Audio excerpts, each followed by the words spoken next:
አይዞሽ አታልቅሽ። እንኳን ደስ ያለሽ እና ደስ አለሽ። እኮ ካንተ ምንም አልፈልግም ነበር እውነት። አይዞሽ በቃ እንኳን ደስ አላችሁ። እንዴት ነሽ ብስኩ? እንዴት ነሽ ሰይዶ? አለሽ? ስለመጣህ በጣም ደስ ብሎኛል። አመሰግናለሁ። አንቺም እንኳን በሰላም መጣሽ ወደ ቢሮአችን። እንደናቆይሽ ሰይዶዬ፣ እንግዲህ ያለውን ነገር ሰምቻለሁ። በጣም ፐርሰናሊ በጣም አዝኛለሁ። አብሽሪ፣ ምንም ማለት አይደለም። ያው ብዙ ነገር ይገባል። የልጅ ፍቅር ደግሞ አውቀዋለሁና በጣም በጣም አዝኛለሁ። በጣም ልጅ ያለው ነው የሚያውቀው በደንብ። ያው ልጅ ባይኖረኝም በደንብ ያለህበት ነገር ልጆኝ ያለውና ያለበት ነገር በጣም ነው የሚያሳዝነው። በምን አይነት መልኩ ላግዝክ? በምን አይነት መልኩ ልርዳክ? በቃ እንግዲህ ያው የምትረጂኝ ባልኩሽ ባወራ ነው መሰረት። አዎ በስልክ የተወሰነ ነገር አውጥተናልና በሱ መሰረት እኔም ቀርቼ አልቀርም፣ ቆሜ አልቀርም። አረ በጣም ጀግና ነክ። ስለዚህ እስካሁን ታግሻለሁ። ከአመት በላይ 2ኛ ዓመታችን ይዘናል። ልጆቼን አሳይኝ ብያት ብዙ ጊዜ ስለፋ ነበረ፣ ስንከራተት ስፈልጋት ትኬቱ ራሱ የትኬት የምቆርጠው ብመላለስበት ራሱ አስቢ 68,000 70,000 ወጪው እዛ ሆቴል ምናምን አለ። በየሳምንቱ በየ15 ጊዜው በይው ስመላለስ እሱ ራሱ ቢጠራቀም እኮ ምን ሆነሽ ነው አንድ ቤት ይገዛል እኮ።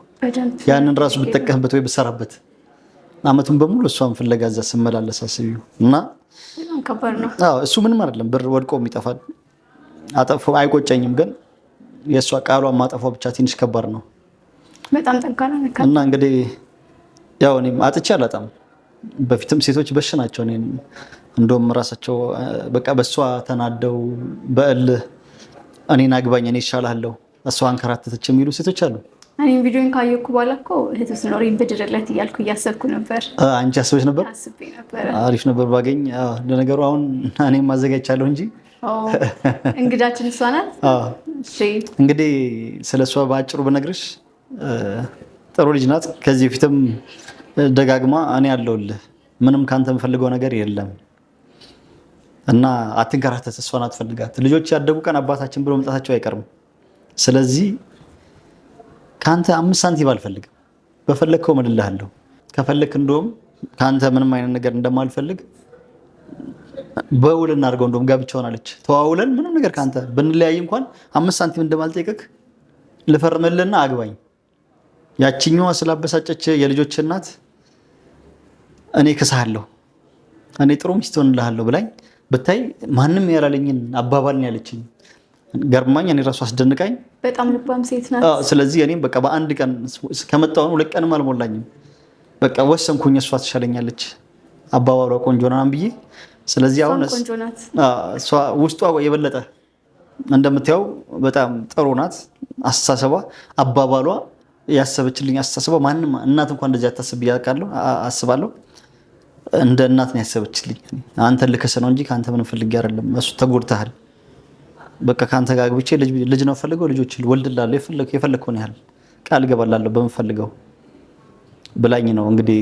እኔም ደግሞ በቃ ለዚች ጀግና ጎበዝ ሴት ቀና ለሆነች ሴት ለምን የሆነ ሰርፕራይዝ አላደርጋትም ብዬ ከአንቺ ጋርም ስላወራው እንደመጣው ደውለሽልኝ ብዙ አወራሽኝ። አይዞህ የምፈልገው ነገር ካለ ምናምን ብለሽኛል። እንግዲህ ከአንቺ የምፈልገው ነገር ስላለ ነው የመጣሁት። ለጀግና ወንድ እንግዲህ ጀግና ሴት ታስፈልገዋለች አይደል? አይ በጣም የምትገርም ሴት ነች። ለሁላችንም ምሳሌ ነች። የምር በጣም እናመሰግናለን። ሴቱን ከእንደዚህ አይነት ነገር ስላወጣሽው በጣም እናመሰግናለን። በጣም የሚገርም አስተሳሰብ ነው ያለሽ እንደ መልክሽ። አንቺንም ከልብ አመሰግናለሁ። የምፈልገው ነገር ካለ በስልክም ብለሽኛል። እህትን ብትኖረኝ እኔ እህቴን ድረ ነበረ ብለሽኛል። የውላ የኔን ጉዳት እና ያው ከልብ አመሰግናለሁ። አንቺንም እንደ ዳርሽኝ ነው የምቆጥረው። አሁን ደግሞ ከአንቺ ፈልገው አንድ ትንሽ ነገር አለ። እሷን ሰርፕራይዝ እንድታደርጊልኝ ነው ፈልገው ያለ ነው። እንግዲህ እሷ አላወቀችውም። ዝም ብለን ስንገባ ለምን እንደመጣንም አታውቅም። አሁን አንቺ ፊት ለፊት ልንገራት። እንግዲህ ያለ ነው ቴምር ሪል ስቴት ነው ያለ ነው እና ትንሽ ሰርፕራይዝ ላድርግሽ ብዬ ነው። ሰርፕራይዙ ምንድን ነው? ከእሷ ጋር ተነጋግረን አውርተን ጨርሰናል። ቤት ልገዛልሽ ብዬ ያመጣሁሽ። ለኔ ነው የበረሃ ነው እና ቁጭ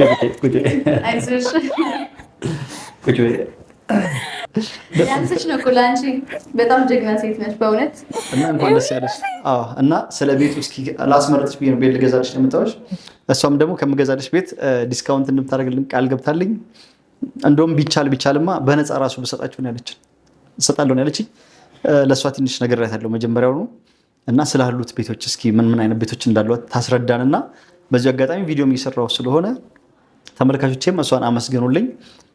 ከስሟ ጀምሮ ታስተዋውቀንና ያለንበትን ቦታ ምን አይነት ቤቶች እንዳሏት ትነግረናለች። ሁሉ ነገር አብራይልን፣ እሷም ትስማ፣ ከውስጡ ትምረጥ፣ ተመልካቾቻችንም ይስሙና ለምን ከዚህ በፊት እኛ ቤት ስንገዛ የእኛም ቪዲዮች እያዩ ለምን እኛም አሪፍ የሆነ ነገር ስለምናሳያቸው ይጠቅማቸዋል ብለን የምናስበው ነገር ስለሆነ የምናቀርብላቸው እነሱም አይተው ቤት እንዲገዙ አሪፍ ቤት ቴምር ሪል ስቴት ያለ ነው። እስኪ ከስምሽ ጀምረሽ ስላለው ነገር እንዳለ በደንብ አብራሪ የለም። እሺ ስለመጣችሁ ያው እንግዲህ በድጋሚ ደስ ብሎኛል። በአካልም ስላገኘሁት በጣም ደስ ብሎኛል። እኔ ምስጋና እባላለሁ። በቴምር ሪል ስቴት የሽያጭ አማካሪና ሴልስ ሱፐርቫይዘር ነኝ። ቴምር ፕሮፐርቲስ እንግዲህ ትንሽ ነገር ልበልሽ ብዬ ነው። እንደውም እሱ ያሰበው ገዝቶ ሰርፕራይዝ ሊያደርግሽ ነበር፣ ግን ስናወራ ከሱ ጋር ለምን በምርጫሽ አናደርገውም? ምን አይነት ነገር እንደምትፈልጊ በምርጫሽ እናድርገውና የምትወጁን የምትፈልጊውን ቤት እናርግልሽ በሚል ሀሳብ ነው አንቺም ልትመጪ ያደረግነው ማለት ነው። ከዛ በፊት ግን ቴምርን ታውቂዋለሽ ወይ? ከዚህ በፊት ሰምተሽው ታውቂያለሽ ወይ? ሰምቼው አውቃለሁ ግን አይቼ ስለማላውቅ አሁን ነው ገና ያየሁት ያለው። አሪፍ። እንደዛ ከሆነ ትንሽ ነገር ስለ ቴምር ላስታውቅሽና ምን አይነት ቤት እንደምትረከቢም ለመናገር ማለት ነው። እንግዲህ ሴዶ አንተ በስልክ ነግሬሃለሁ በተወሰነ መልኩ። ቴምር ፕሮፐርቲስ በግንባታ ላይ ከ10 ዓመት በላይ የቆየ ትልቅ ካምፓኒ ነው። በ10 ዓመት ውስጥ ከ8 በላይ ፕሮጀክቶችን ለደንበኞቻችን ጥንቅቅ አድርገን አስረክበናል፣ ዴሊቨሪ አድርገናል። ወደ ሀያት ወደ ለቡ ሀያት አካባቢ በሰፊው ይታወቃል። ወደ ለቡ አካባቢ ወደ ጣና ተራ ንግድ ማዕከላለን ወደ 4 ኪሎ አካባቢ ላይ ነው። እነዚህም ቤቶች ኦልሬዲ ነዋሪዎች ገብተው እየኖሩበት ያሉት ቤቶቻችን ናቸው። 10 ዓመት ሙሉ ግን ያው ቴምር በብዛት አይታወቅም። የሚያውቀው እንደዚህ ስራውን በደንብ የሚያውቀው ሰው ነው እንጂ የሚያውቀው ማለት ነው። የሆነበት ምክንያት ምንድነው? ከስማችን ስራችን ይቅደም ብለን ስለምናስብ ነው። ሰይዶም ጋርም ትንሽ ጥርጣሬ ነበረ። ሪል ስቴት ላይ ትንሽ የትረስት ጉዳይ አለ እንደሚታወቀው ማለት ነው። ይሄ እመኔታ ያስረክበናል አያስረክበንም ስሜታ ይሆናለች እስካሁን ድረስ እሷ ደስ ብሏት መቀመጥ ራሷ ቻለች። ያስረክበናል አያስረክብን የሚል በኔታ አለ አይደለ? እንደሚታወቀው ደግሞ አንድ ሰው ኢንቨስት ሲያደርግ ትንሽ ብር አለ ኢንቨስት የሚያደርገው ሚሊየንስ አውጥቶ ነው ኢንቨስት የሚያደርገውና አለመረከብ አለመቀበል በተፈለገበት ሰዓት አለመረከብ በጣም ዲስአፖይንት የሚያደርግ የሚያም ነገር እንደሆነ ቴምር ያውቀዋል። ስለዚህ ቤቶቻችን ላይ በጣም ተጨንቀን ተጠበን ነው የምንሰራው። እንደውም ደንበኞች እኛ ጋር ሲመጡ ታስረክቡናላችሁ የሚለው ጥያቄ እንዲነሳ አንፈልግም። ምክንያቱም እሱ ግዴታችን ስለሆነ ማለት ነው። በምን አይነት ማቴሪያል ነው የምትሰሩት፣ በምን አይነት ግንባታ ነው የምትሰሩት፣ ጥራቱ እንዴት ነው የሚለውን ነገር ነው እኛ ጋር ስትመጡ ዲስከስ ማድረግ የምንፈልገው። ምክንያቱም ይሄ ዴሊቨሪ የሚባለው ነገር ያለፍነው ነገር ነው። በተወሰነ መልኩ ቪዲዮዎችም ልኬልሃለሁ ለአንተ ያስረከብናቸውን ሳይቶች ስቲል ፕሮግረስ የሚያደረግናቸው ሳይቶች ለዛ ነው ምርጫ የሚያደረገው ሳይቶ። ስለዚህ እኛ ዴሊቨሪ የሚለውን ነገር አልፈነዋል። ደንበኞች እኛ ጋር ሲመጡ ምንም አይነት የዴሊቨሪ ችግር ሆኖባቸው አያውቅም። ይህን የምነግርሽ አንቺም ከኛ ከምናስረክባቸው ቤቶች አንደኛው ባለቤት ስለምትሆኝ ነው እና ምንም አይነት የዴሊቨሪ ጥያቄ ደንበኞቻችን ጋር የለም። ዋጋችንም በተመሳሳይ መልኩ ማለት ነው። አንድ ይዘን የመጣ ነው ምህር ምንድነው? ቤትን እንደ ዳቦ ለደንበኞች ማስረከብ። ያ ማለት አፎርደብል በሆነ ዋጋ ለደንበኞቻችን በተለያየ ቦታዎች ላይ ለደንበኞች ማስረከብ ነው። ለቴምርን ለየት የሚያደርገው ነገር ምንድነው? ደንበኞች እኛ ጋር ሲመጣ ሰይድንም አስመርጫለሁ የት ነው የምትፈልገው ነው እንጂ እዚህ ያለን አንልም። እዚህ ሎኬሽን ብቻ አንልም። የት አካባቢ ትፈልጋላችሁ፣ የት ይሆንላችሁ ነው የምንለው። ያ ደግሞ ለደንበኞቻችን ከሎኬሽን አንጻር ተመራጭነትን ወይም ይሄ እንዴት ነው ሁሉ ቦታ ደራሽነትን እየሰጠናቸው ስለሆነ ነው። አንድ ቦታ ላይ ብቻ ሊሚት የሆነ ነገር ስላልሆነ ማለት ነው። እንዲሁም ደግሞ ፕሮግረስ ያደረጉ ብዙ ሳይቶች አሉ። በአንድ ዓመት የሸጥናቸው የተለያዩ ቦታዎች ላይ ማለት ነው። አሁን ለምሳሌ ልስጥሽ፣ ምናልባትም ፕሮሞሽን ላይ ሴዶም ስትደውልኝ እሱም ፕሮሞሽን ሰምተክ ነበረ። 60-40 የሚባል አከፋፈል ነበር ዛሬ ዓመት ያወጣ ነው። 60% ለከፈሉ ደንበኞቻችን 40% ኦፍ እናደርግላቸዋል ወይም ሙሉ ለሙሉ ቅናሽ እናደርግላቸዋለሁ ብለን ነበር። ከዛ ሳይቶቻችን መሀል አንደኛይቱ ነበረ እዚህ ሳር ቤት ጋር ወይም ቫቲካን ኤምባሲ ጋር ነበረ። የእናንተም ደንበኞች ምናልባት ሊያውቁት ይችላሉ እሱም ፕሮሞሽናችንን ማለት ነው። ያኔ ስንሸጠው በሚገርምሽ ሁኔታ ፋውንዴሽን ስራ ላይ ነበር የሚገኘው። ጂ+20 በ3 ዓመት እናስረክበዋለን ብለን ነበረ። አሁን ላይ ግን የግንባታው ፕሮግረስ 1 ዓመት ጊዜ ውስጥ 20ኛ ስላብ ሞልተናል። ከስር ደግሞ የፓርቲሽን ስራዎች ተሰርተዋል። ስለዚህ ዴሊቨሪ የሚለውን ነገር 3 ዓመት ያለውን ከ3 ዓመት በፊት ለማስረከብ በጣም እየሰራ እንገኛለን። እንዳልኩሽ መጀመሪያ ላይ የዴሊቨሪ ጥያቄ ብቻ ሳይሆን ቴምር ጋር ስትመጡ ምንድነው የቤቱ ጥራት በጣም በሚያምር ሁኔታ ነው ቤቶቹ የሚገነቡት። የስላቡ ቲክነስ ኤቭሪቲንግ ማለት ነው። ስለዚህ ብዙ ቤተሰቦቻችሁ ወይም ደግሞ ደንበኞች ከኛ ጋር ቤተሰብ የሚሆነው ከእምኔታ ጋር ጥራት ያላቸው ቤቶችና በጣም ደግሞ አፎርደብል ወይም ደግሞ ፌር የሆነ ዋጋ እየሰጠን ስለሆነ ነው ማለት ነው። የትኛው ሳይት ይኑላት? በአንቺ ምርጫ እናድርገው። ዋጋውም እንደተነጋገር ነው። መሀል አካባቢ ቢሆንልኝም ስትል ነበር። መሀል ከተማ አካባቢ ቢሆን አሪፍ ሱቆችም ካሉ ያኔ ብዙ ከዚህ በፊትም ገዝቻለሁ። ያው እንግዲህ እዛ እንደነገርኩሽ ለሁለቱ ሚስቶቼም እዛ ቤት አላቸው። አንደኛዋ በራሷ ገዛች፣ አንደኛዋ እኔ ገዝቼላታለሁ። እየተከፈለ ነው። ሱቅም ገዝቻለሁ። አሁንም ተጨማሪ ለሷም ሱቅ ጎበዝ ስለሆነች እሷም ሱቅም እናያለን ማለት ነው።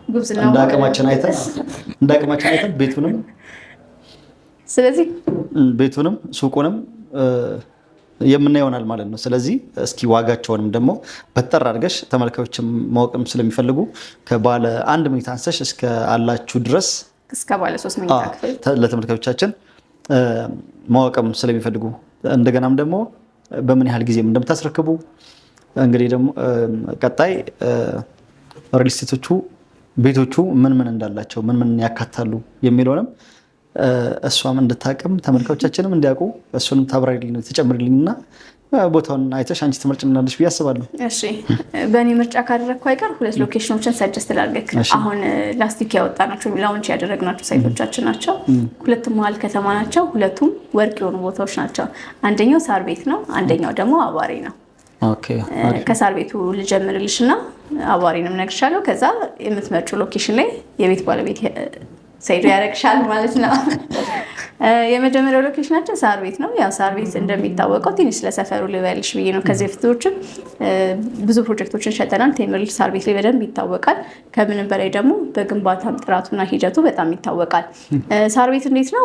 አካባቢው በጣም ግሪን ኤሪያ የሚባል አካባቢ ነው። ከሴፍቲ አንጻር፣ ከሴኪሪቲ አንጻር አካባቢው ላይ ምን አሉ? ኤምባሲዎች አሉ። ሴፍቲ የሆነ ቦታ ነው። ከምንም በላይ አፍሪካ ዩኒየን ኤምባሲ አለ፣ የአፍሪካ ህብረት ኤምባሲ አለ። ስለዚህ አካባቢ አብዛኛው ሰው ለመኖር ተመራጭ የሚያደርገው አካባቢ ነው። ሪል ሀብታሞችም የሚገኙበት ሎኬሽን ነው። ለምን ቢባል በጣም ይሄ ጥበቃው በጣም አለው፣ ነፃነት አለው። ለመኖሪያ ጸጥ ያለ አካባቢ ነው። ስለዚህ አብዛኛው ሰው የሚመርጠውና ውዱ የሚባለው ሰፈር ነው። ኢቭን ሪተርን ኦን ኢንቨስትመንት የሚባል ነገር አለ። አንድ ደንበኛ ከተረከበ በኋላ ቢያከራየው መልሶ ቢሸጠው ምን ያህል ያወጣለታል ማለት ነው። አሁን ኪራይ እዛ አካባቢ ላይ $2,000-3,000 ነው ያለቀ ቤት ባለ 2 መኝታ ክፍል እንኳን የሚሸጠው የሚከራየው ሬንታሉ ማለት ነው። በእኛ ስንመታው ከ300,000 ብር በላይ ነው። ስለዚህ ሪተርን ኦን ኢንቨስትመንቱ በጣም ሰፊ ነው ማለት ነው። እዛ ጋር አንድ ሳይት አለ ወደ ቫቲካን ኤምባሲ መውረጃው ጋር እዛው ኤምባሲው አካባቢ ነው። ካናዳ ኤምባሲ አጠገቡ አለ። የመኪና ማቆሚያ ሰፊ ፓርኪንግ ኤሪያ አለው። ሲንግል አፓርትመንት ነው። አበሻ ፕሮግራም አያጣም አለ፣ ሀዘንም ደስታም አለ። ለዛ ደግሞ የሚሆን ቦታ አዘጋጅተናል። እንዲሁም ደግሞ አካባቢ ላይ ቆንጆ ቪው ስላለ ቴራስን አዘጋጅተናል ማለት ነው። ስለዚህ ሲንግል አፓርትመንት ሆኖ ሁሉንም ያካተተ አፓርትመንት ነው ማለት ነው። ሌክዠሪ የሚባል አፓርትመንት ነው። እዛ ጋር ባለ 2 እና ባለ 3 መኝታ ክፍሎች ናቸው ያሉት ከ81 ካሬ ጀምሮ ማለት ነው። ስለዚህ ባለ 2 እና ባለ 3 አንዳንድ ቤቶችን ብዙ የካሬ አማራጭ አለ። አንዳንድ ልምረጥልሽ እና እኔ የተሻለውን ምለውን ከዛ በኋላ አንቺ ደግሞ ፕሮሴስ ታደርጊያለሽ ትመርጫለሽ ማለት ነው።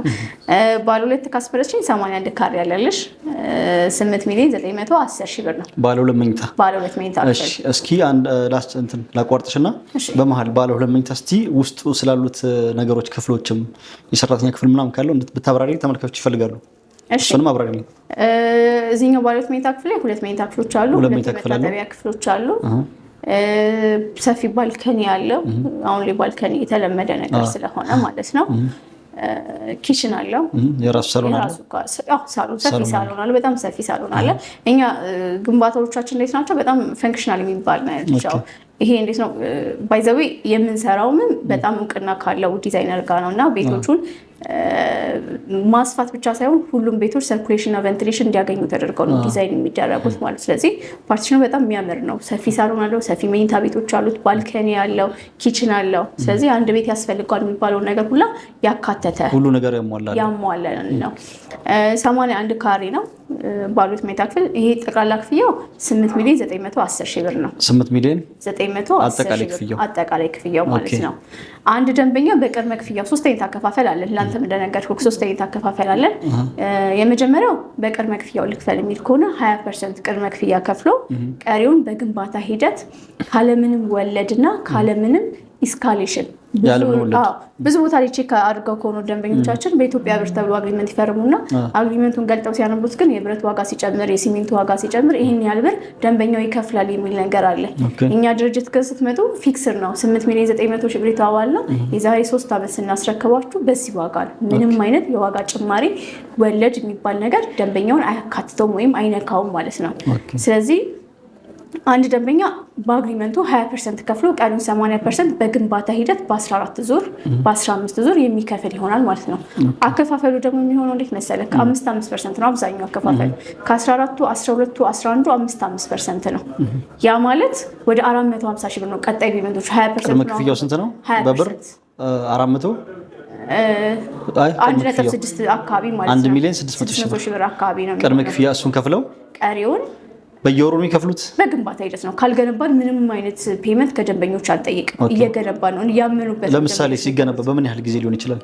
2 ወር 3 ወር በየ2 ወር በ3 ወሩ ኤክስፔክት ይደረጋል። ስንት ነው ታስቦ? 5% ነው አብዛኛው ፔመንቶቹ 5% ነው። አንድ ለቦታ 10% ስንት ይመጣል ማለት ወደ 450,000 ብር አካባቢ ይመጣል።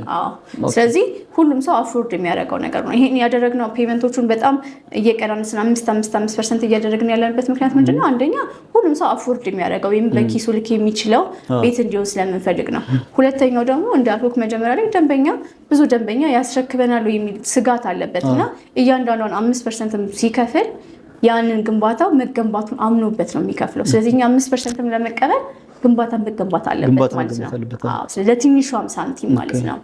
ስለዚህ ቅድመ ክፍያ 20% ከፍሎ ቀሪውን በግንባታ ሂደት አግሪመንት 5% ነው መዋዋል ይችላል ማለት ነው። በምን ያህል ጊዜ ታስረክቡት? በ3 ዓመት ነው የምናስረክበው። በ3 ዓመት ታስረክቡ። እሺ፣ በዚህ 3 ዓመት ውስጥ የሚከፈለው አከፋፈሉ እንዴት ነው? ልክ 3 ዓመት ታስረክቡ ክፍያው ሙሉ ማለቅ አለበት? ይጨርሱታል። 3 ሚሊዮን ምናምን 8 ሚሊዮን ምናምን 900,000 ብር እኩል ማለቅ አለበት ባይችሉስ? ባይችሉ ምንድነው የሚደረገው? ማለት ያው እንደ ሪል ስቴት ሊደረግ የሚችለው እንደ አግሪመንት ብዙ ቦታም እንዳለው ሪዛይን ማድረግ ነው። ተቀጣዩ ይወጣሉ ነው። እኛ ጋር ብራቸው ተመላሽ ነው እንዴ ነው? ተመላሽ ነው። ተቀጣው ብራቸው ካልቻሉ ተቀጣው ተመላሽ ሆናል ነው የሚባለው። ቴምር ላይ ግን ምን ያህል ርቀት መሰለክ የምንሄደው? ደንበኞቻችን በጣም የምንታገሰው ማለት አሳማኝ የሆነ ነገር እስካላቸው ድረስ ደንበኞች እየገፉበት ወይም ደግሞ ሊከፍሉበት ያልቻሉበት ነገር አሳማኝ እስከሆነ ድረስ በጣም ነው የምንጠብቀው ደንበኞቻችን። ግፋ ቢል ፍሌክሲብልነታችን የምታየው ግፋ ቢል ልናደርገው የምንችለው አንድ ደንበኛ ሪዛይን ከምናደርገው ሌላ ሳይት ላይ አዲስ ስናወጣ ቀስ ብሎ የሚከፍልበት ሳይት ላይ ትራንስፈር ነው የምናደርገው። ምክንያቱም ብሩን ተመልሶለት ቤትም ለምን ያጣል? ስለዚህ ቢያቅተው ደንበኛው ምንድን ነው የምናደርገው? ሌላ ሳይት ላይ ትራንስፈር እንዲያደርግ እናደርገዋለን ማለት ነው። ስለዚህ ቴምር ላይ ደንበኞቻችን ቤተሰቦቻችን፣ ፋሚሊዎቻችን ናቸው። በጣም ደስ ይላል። እንደሰማችሁት በ3 ዓመት ጊዜ ውስጥ የባለ 2 መኝታ ለምሳሌ በ8 ሚሊዮን ምናምን መመርጡ ከሆነ የመጀመሪያውን 20% ከከፈላችሁ በኋላ ቀጣዩን ደግሞ በየ2 ወሩ በየ3 ወሩ ግንባታ ባለበት ሰዓት ላይ 5%ን ወደ 400 ምናምን ሺህ መጣ 300 ምናምን ሺህ መጣ እሱ እየተከፈለ እስከ 3 ዓመት ባለ ጊዜ ውስጥ ቤቱ ተገንብቶ እስከሚያልቅ። አንዳንድ ጊዜ ከ3 ዓመት ሊያልፍ ይችላል። ቴምር ላይ አያልፍም። 3 ዓመት ከተባለ 3 ዓመት ነው። እንደውም ቀድመን ለማስረከብ ነው የምንጥረው። ግፋ ቢል 3 ዓመት ማክሲመማችን ነው 3 ዓመት እንጂ እኛ ለምንድነው አሁን 2 ዓመት ቀድመን ማስረከብ ለእኛ ነው የሚያዋጣን ብያለሁ። ምክንያቱም በኢትዮጵያ ብር ነው አግሪመንታችን ብያለሁ እና ባናስረክብ 2 ዓመት ያለውን 5 ዓመት ብናቆየው የ3 ዓመት የዋጋ ጭማሪ እኛ ላይ ነው አፌክት የሚያደርገን። ስለዚህ ለእናንተ ብለን ብቻ ሳይሆን ለእኛም ብለን ቴምር ላይ መገንባት ግዴታ ነው። ግን አሁን ምንድነው 3 ዓመት ያልነውን 2 ዓመት ያልነውን 3 ዓመት ቢፈጅብን ቅጣት እንቀጣለን እኛ ካላስረከብናችሁ። ስለዚህ እዛ ፔናልቲ ላይ ከምንገባ እናንተንም ዲስአፖይንት ከምናረጋችሁ 3 ዓመት ብለን ቀደም ብለን ብናስረከባችሁ ይሻላል በሚል ነው። በጣም ደስ በሚል አገላለጽ የተገለጸላችሁ። እንደሰማችሁ ከሆነ ሁሉ ነገር ተብራርቶ ያልገባችሁ ነገር ካለ ከዚህ በፊት ለምንድን ነው አሁን ለምሳሌ ከፍሎ ባይጨርሱ ምንድን ነው ከዚህ በፊት ሰው ስለጠየቀኝ ነው እንደዚህ ድንገት እኔ ስገዛ ለተመልካዮች እንትን ብዬ ድንገት ብር ባይኖር የሆነ ችግር ቢፈጠር በመሀል ባንክ ከፍል በሚለው ነገር ነው ብር ተመላሽ ነው የሚለው ያው ቅጣቱ ተቀጥተው ወይ ወደ ሌላ ትራንስፈር ይደረጋሉ ወይም ደግሞ የሚታገሱበትም አሳማኝ የሆነ ምክንያት ካለ የሚታገሱበትም አይነት ምክንያት ከሆነ ታግሰው እንዲጨርሱ ያደርጋሉ። በ3 ዓመት ጊዜያቸው ውስጥ ያስረክባሉ፣ አያሳልፉም። ቴምረን እኔም አውቀዋለሁ። ይሄንን ይመስላል እንግዲህ። ሌላ እስኪ አሁን ደግሞ ባለ ሁለት መኝታ ሶስተኛው አከፋፈል ነው ብዬ ካላለ ይሄኛው አንደኛው ያከፋፈል ነው 20%። ሁለተኛው ደግሞ አብዛኛው ሰው ተወዳጅ የሚያደርገው ምንድነው አንተን ሚዲያ ላይ አይቶ ለሚመጣ ሰው የምናቀርበው ዲስካውንት ምንድነው 100% ለከፈሉ ደንበኞች 35% ዲስካውንት እናደርግላቸዋለን። which is በጣም ትልቅ ዲስካውንት ሙሉን የከፈለ ሰው ማለት ነው። አሁን 8,900,000 ብር ያልከውን ቤት 100% እንክፈል ለሚል ደንበኛ 5,700,000 ብር አካባቢ ይደረግለታል። ይሄ በጣም አሪፍ ቅናሽ ነው። በጣም ደስ ይላል። ስለዚህ ኦልሞስት ወደ 3-4 ሚሊዮን ብር ዲስካውንት እናደርጋለን። በዚህ ዋጋ ሳር ቤት ላይ ባለ 2 መኝታ ክፍል በፍጹም የሚገኝ ነገር አይደለም። ይሄ በጣም ደስ ይላል። በቃ ወደ 3 ሚሊዮን ምናምን ብር ቅናሽ ሙሉ 100% ለከፈለ ሰው 8,900,000 የነበረው ወደ 5 ሚሊዮን ምናምን ቤት ይገባል ማለት ነው። ይሄ በጣም ደስ ይላል። ያለው ማቆሞችም ደግሞ ያው ውጪ አውሮፓና አሜሪካ ምናምን ላሉ ሰዎችም እንዲሁም ደግሞ አረብ ሀገር ያሉትም ሰው ብዙ ይንቃቸዋል እንጂ አለ እነሱ ጋር ጎበዞች ናቸው፣ እንደው ይደፍራሉ። እንደዚህ ሙሉዋን እስኪ አሁን ለምሳሌ እሺ ይሄ ባለ 2 መኝታ ነው። ባለ አንዱ ስንት ይሆናል? እስኪ ሳር ቤት ላይ ባለ 1 መኝታ ክፍል የለንም። ባለ 3 መኝታ ክፍል አለን። አሁን የመረጥኩልክ አሪፍ ከሚባሉት ውስጥ ነው የምነግርህ። 139 ካሬ አለን። 139 ካሬ አሁን 100% ለሚከፍል ማለት በአከፋፈሉ ለሚከፍል ጠቅላላ ዋጋ 15,200,000 ብር አካባቢ ባለ 3 መኝታ ክፍል አንድ ደንበኛ 20%ን እንክፈል እና እንዋዋል ለሚል 20%ን ቅድመ ክፍያ ከፍሎ ኦልሞስት ወደ 3 ሚሊዮን ብር አካባቢ ማለት ነው ከፍሎ አግሪመንቶችን መፈረም ይችላል ማለት ነው። አለበዛ ደግሞ ይሄን 20% ከፍሎ 80%ን በግንባታ ሂደት ቅድም ሜንሽን ባደረኩለት በ15 ወር ባልኩክ ማለት ነው። አይ 100% ክፈልና የ65% ዲስካውንት ላጊ ለሚል ደንበኛ ደግሞ የምናቀርባለን በአጠቃላይ 9,900,000 ብር አካባቢ ይሆናል ማለት ነው። የ6 ሚሊዮን ብር አካባቢ ዲስካውንቶችን እናቀርባለን ማለት ነው። ወደ 6 ሚሊዮን በጣም ባለ 3 መኝታ ክፍል 9,900,000 ብር አካባቢ ይሆናል። በጣም ደስ ይላል። እሱስ ክፍል ብዛቶቹ ባለ 3 መኝታ የሚለይ ነገር አለ? ከዛኛው የሰራተኛ ክፍሎች አሉት ተጨማሪ። የአጋሽ ክፍል አለው፣ 2 የመታጠቢያ ክፍል አለው፣ ሰፊ ባልከኒ ያለው። ቤቶቻችን በጣም ፈንክሽናል የሆኑ ፀሐይ ብርሃንን በደንብ የሚያገኙ ቬንቲሌሽን የሚያገኙ ናቸው። በጣም ተጨንቀን ነው ዲዛይኒንጎቻችን ላይ የምንሰራው እኛ። በጣም ደስ ይላል። ባለ አንድ አካባቢ ያላችሁ ባለ አንድ አዋሬ ጋር አለን። ወደ አዋሬ ልግባልክ ማለት ነው። አዋሬ ላይ ያለን ደግሞ ባለ 1 እና ባለ 3 ነው። አዋሬ ላይ አዋሬን ታውቀዋለህ? ሰፈሩን በጣም የሚገርም ሰፈር ሆኗል። ለካሳንችስ ለ4 ኪሎ በጣም ቅርብ አካባቢ ነው።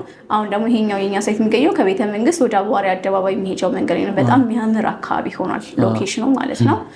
እዛ ላይ ደግሞ ለየት የሚያደርገው ህንፃው ላይ ምንድነው አሁን ቅድም ከነገሱ ኮሚናል ኤሪያዎች ይሄ ለአንዳንድ ፕሮግራም ማዘጋጃ ላልኩ ለቴራስ ካልኩ በላይ ደግሞ ለመሮጫ ትራክ ይኖረናል ማለት ነው። ጂም መስራት የሚፈልግ ሰው ምን መስራት የሚፈልግ ሰው እዛ ጋር የመሮጫ ትራክ አለው ማለት ነው። ስለዚህ በጣም ሌክዠሪ የሚባል አፓርትመንት ነው። እሱ ላይ ከባለ 1 እና ባለ 3 መኝታ ክፍሎች ናቸው ያሉ። ባለ 1 መኝታ ክፍል አሁን 78 ካሬ ጀምሮ አለን። 78 ካሬውን ሲሰራልክ ወደ 8,346,000 ብር ይሆናል ተቀላል ክፍያው። ዋጋው እዛ ጋር ይጨምራል ልበል? እዚህኛው ላይ አዋሬ አካባቢ ያለው ላይ አይጨምርም ዋጋው፣ እንደውም ይሄኛው ቀነስ ይላል። ግን ባለ 1 ሆኖ ካሬው ሰፋ ስለሚል ደንበኞች ይሄ አነስ ያለ ካሬ ብቻ እየሰጠናቸው እንትን ከምንል ሰፋ ያለ ካሬ እንስጣቸው ብለን አሁን ይሄን 78ቱን ካሬ ባለ 2 አድርገን መጠቀም እንችል ለሚል ደንበኛ ሰጀስት እናደርጋለን እንችላለን። ራሳችን ዲዛይነሮቻችንን አማክረን የራሳችን አርኪቴክቶች ባለ 2 አድርገን መስራት እንችልላቸዋለን። ስለዚህ አሁን እዚህ ላይ ጠቅላላ ክፍያው 8,300,000 ብር አካባቢ ነው ሙሉ ክፍያው። እንደነገርኩ ቅድም አንድ ደንበኛ 20%ን ከፍሎ ወደ 1.6 ሚሊዮን ብር ከፍሎ ቀሪውን በግንባታ ሂደት መክፈል ይችላል። ስለዚህ ተመሳሳይ ከዛኛው ጋር ማለት ነው። ኦኬ 100% ልክፈል ለሚል ደንበኛ ደግሞ በ5,400,000 ብር ባለ 1 ከፈለገ ባለ 2 ማድረግ የሚችለው መኝታ ክፍል መግዛት አዋሬ ላይ ይችላል። በጣም ውድ ሰፈር ሆኗል። በጣም የሚያምር ሎኬሽን ሆኗል። ኦኬ አሪፍ ነው። ስንት አልሽኝ ዋጋውን? 5,400,000 100% መቶ ለከፈለ አለበዛ ደግሞ 8,346,000 ብር አሪፍ ነው። ያኛው ባለ ሁለቱ 9 ከምናምን ያልሽኝ 8.9 ያልኩ። እዚህኛው ላይ ደግሞ ባለ 3 መኝታ ክፍል ስንት ብር አማራጭ አለ ልክ አሁን 117 ካሬ ያለ ልክ ጠቅላላ ክፍያ ወደ 12,519,000 ብር ነው ጠቅላላ ክፍያው ማለት ነው። አንድ ደንበኛ 20% ከፍሎ አግሪመንቶችን መፈረም ይችላል ማለት ነው። ያ ማለት ወደ 2.4 አካባቢ ከፍሎ መፈረም ይችላል። አይ 100% ልክፈልና የቀደም የተባባልነውን ትልቁን ዲስካውንት ላግኝ ለሚል ደንበኛ ደግሞ ወደ 8,100,000 ብር አካባቢ ይሆናል ማለት ነው። ስለዚህ 3 ሚሊዮን 4 ሚሊዮን አካባቢ እዚህኛው ላይ ወደ 4 ሚሊዮን ብር በላይ ዲስካውንቶችን አቅርበንላችኋል ማለት ነው። በጣም ደስ ይላል። እና ውድ ቤተሰቦቻችን እንደሰማችሁት በቃ ግልጽ አድርጋ ነው ያብራራችልን ሁሉ ነገር። በጣም ደስ ይላል። እንትኑም አከፋፈሉም እንዲሁም ደግሞ ግንባታውም በፍጥነት በተባለበት ሰዓት ነው ተገንብቶ የምትረከቡት። በጣም ደስ የሚል ነው። ማንኛዎቹ ሰዎች መግዛት የምትፈልጉ ያላችሁ ሰዎች እዚህ ስር በምንለጥፍላችሁ ስልክ ቁጥር በደንብ ጠይቁ።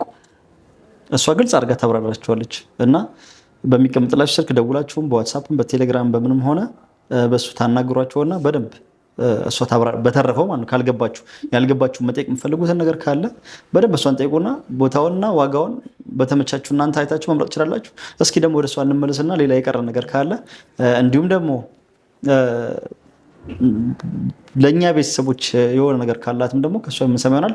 ተጨማሪም ደግሞ ወደ 3ኛው አከፋፈል እስካሁን 2ኛውን የነገረችን 3ኛው አከፋፈል እንዴት እንደሆነ እሱንም ታብራራለን። ምን መሰለክ ሰይዶዬ፣ አንድ ልጨምርልክ የምፈልገው ነገር ምንድነው ያው አንድ ሰው ኢንቨስት ሲያደርግ ለሀበሻ ስፔሻሊ ትልቅ ኢንቨስትመንት ነው የመኖሪያ ቤት ማለት ነው።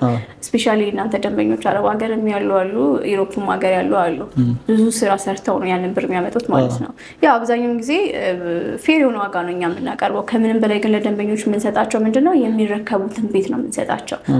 ይህን ቤት በዚህ ሰዓት በእመኔታ እናስረክባችኋለን ብለን የምንሰጠው።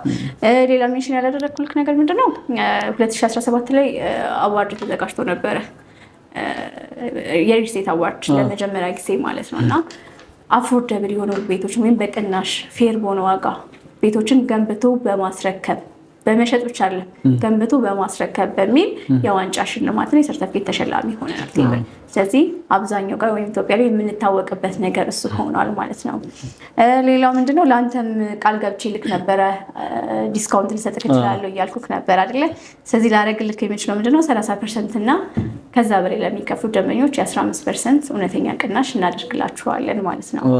ሁለተኛ ዲስካውንት አንተ ሚዲያ ፈልገው ላይ መጡ አቅርበናል። አንደኛው 100% ለሚከፍሉ የ35%ን ቅናሽ፣ ሌላው ደግሞ ለአንተም አሁን ላይ አድርግልሃለሁ ያልኩክ 30% እና ከዛ በላይ ለሚከፍሉ ደንበኞች የ15% እውነተኛ ቅናሽ እናደርጋለን ማለት ነው። በጣም ደስ ይላል። ከልብ አመሰግናለሁ። ይገባል። ከዚህ በላይ በጣም ነው አመሰግነው እና እንኳን ደስ ያለሽ አንቺ። የትኛውን መረጥሽ? ደስታ አለች እሷ እስካሁን እሷ በቃ ደስ አላሰበችም። ወዴት አልነገርኳት። ለዛ በቃ ደንገጣለች። የምታወራው ጠፍቶባት። እንግዲህ ውድ ቤተሰቦቻችን ለእናንተም አልነገርኳችሁም እስካሁን ድረስ ያልነገርኳችሁ እሷንም ቤቱንም ሰርፕራይዝ አንድ ላይ ልበል ብዬ ነው። ሀዊ ትባላለች። እንግዲህ ተዋውቋት። አዲሷ ባለቤቴም ወይም ሚስቴ የምትሆን እሷ ነች፣ የልጆቼ እናት። እንደነገርኳችሁ በዚህ አይነት ታሪክ የተገናኘ ነው። እንደውም ልክ እንደ ወይ ቤትና መኪና እንደሚገዛዛ ሰው ውልና ማስረጃ ሄደን ሁላ እንፈራረም ነው ያለችኝ። ከአንተ ምንም ነገር ነው አልፈልግ ስትለኝ በቃ በደስ ነው ያለችኝ። እውነትም ለኔ እንዳሰበች በአሁኑ ሰዓት እንደዚህ የሚል ሰው የለም። እንፈራረም በ10 ጣት ይፈርማለሁ ምናምን ነገር ስላለችኝ ለሰርፕራይዝ ላደርጋ ብዬ ነው። እንኳን ደስ ያለሽ አንቺም። ከዚህ በላይ ይገባሻል። አንቺ አይነት ደግቅን ጀግና ሴት ነሽ። ከዚህ በላይ ይገባሻል። እንደውም ሲያወራኝ በጣም ደስ ብሎኝ ነበር እኔም እና እንኳን ደስ አለሽ። ምስጉ በጣም እናመሰግናለን። በጣም ነው የምናመሰግነው። በጣም ደስ ብሏታል እሷም።